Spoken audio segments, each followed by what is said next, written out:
In his exclusive interview with Tigray Television's Direct Talk on Friday, head of area office for WFP Tigray, Levin Chachoa, said WFP cannot access some parts of northwestern Tigray and southern Tigray. Some delays, but now the situation is more or less is resolved, and we have access to all our operational areas except for few kebeles.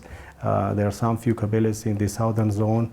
There are some few kebeles south of the Tigray River where we couldn't dispatch food directly, but we found some other solutions. So we established the food distribution points nearest to those kebeles so people can access food. We established food distribution points outside of inaccessible areas, and people are reaching those locations to collect their food. According to a research conducted by Tigray Emergency Response Coordination Center, more than 6 million people in Tigray rely on humanitarian aid to sustain their lives. Asked about the amount of aid reaching to the region, Levin said there are progresses after the signing of the Pretoria Agreement, but wouldn't suffice the demands on the ground. Fortunately, yes, we've been advocating for a monthly distribution, but it is a national kind of approach. Everywhere in Ethiopia, the distributions are done in rounds of 45 days, and we are following those rounds as well.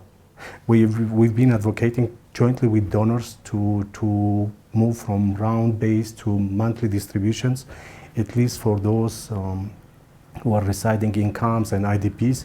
So far, we have not been successful in negotiating this, but we are still keeping this on the table for us to move to monthly distribution, at least for those people who are in really dire needs. Levin also commended Tigrayan authorities and Ethiopian government as they signed the peace agreement to solve differences through peaceful means. As for the authorities, again, we are glad that they found finally a language of peace, and we hope they will stick to the agreement they have, and the peace will prevail in Ethiopia. On Friday, Tigray Interim Administration President Getachew Reda advised the armed groups from the region of Amhara and Eritrean army to leave western Tigray, parts of southern Tigray and northwestern Tigray immediately.